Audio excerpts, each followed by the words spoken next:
Faultline by Mia Michele.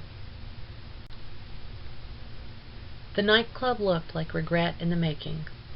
Lexi would have called it more speakeasy than disco, which made sense since the Maserati family had used it during Prohibition to run illegal alcohol. She had researched the history of the building that morning in lieu of unpacking, and Giovanni's apple hadn't fallen far from his grandfather's tree. He now used the same spot to run escorts, drugs, and God only knew what else. Lexi approached the long line and walked up to the bouncer at the door. The giant looked her over as she stumbled through her declaration.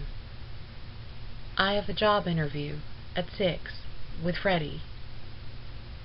The bald man with a larger-than-needed gun tucked beneath his tight jacket laughed in her face. "Go home, sweetheart. You don't belong here." Was that it? She looked around at the bodies pressed together outside, waiting for their chance to drink and dance the last night of the weekend away. Even in the short dress that she had bought specifically for the interview, and the white leather knee boots that, contrary to her reservations, had to be some of the most comfortable things she'd ever owned, Lexi didn't fit in. Her soft voice and "please help me" eyes weren't going to do the job, and she gave herself an internal pep talk, as she often had when she felt like she was on the verge of failure. Lexi straightened her back and reflected annoyance in her voice as she repeated herself, this time louder and after taking a step into his personal space. 6 o'clock. Freddie. Job interview. Did I stutter? The man raised his eyebrows, amused, and looked at her again before grinning. He said something into his headset mic before he stepped back and opened the door to the entrance. Lexi exhaled into the flashing lights and the chaos of music and conversation. There were scantily dressed women on poles, men and women grinding together on floor panels that lit up, and tables overflowing with men who, if she had access to the database, Lexi was sure would be recognizable from mugshots. The large bar was a hotbed of activity, and she squeezed through people to get there, clutching the envelope she held against her stomach. It didn't help with the nausea her nerves had gifted her, but she refused to back down.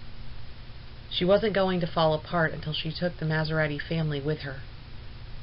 The bartender asked what she wanted, and she had to scream over the noise. "I've got an appointment with Freddie at 6. I'm interviewing for a job." She heard him before she saw him, and knew that Giovanni Maserati was talking to her when she looked to her side where the man had materialized into a vacated space. He had spent most of his time in Sicily, moving to New York City 10 years before, and continuing to travel worldwide for his business dealings, and his suave accent reflected his life. "I can save you some time, Bambina. This isn't the place for you." He was dressed in a black suit with a crisp white shirt that was open at the top to reveal dark hair on his chest and the edge of a tattoo that she couldn't make out.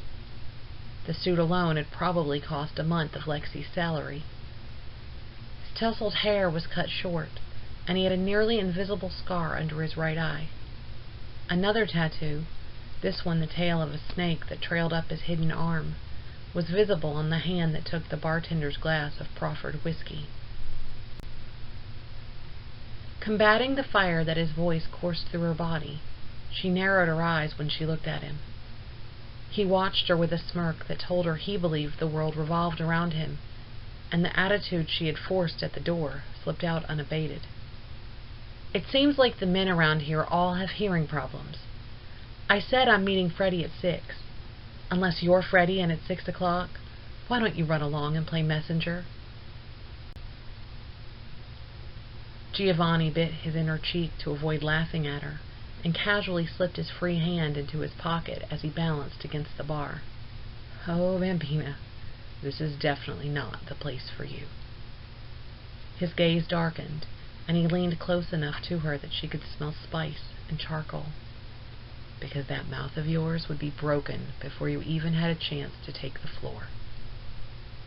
He yelled to the bartender before he moved back from the bar and started to walk away from her, reaching out from his pocket to use his thumb to swipe across her lower lip. Ciao, Bella. You can read a full excerpt of Chapter 1 at www.miamichele.com. You can also pick up your copy of Faultline for 40% off through release weekend.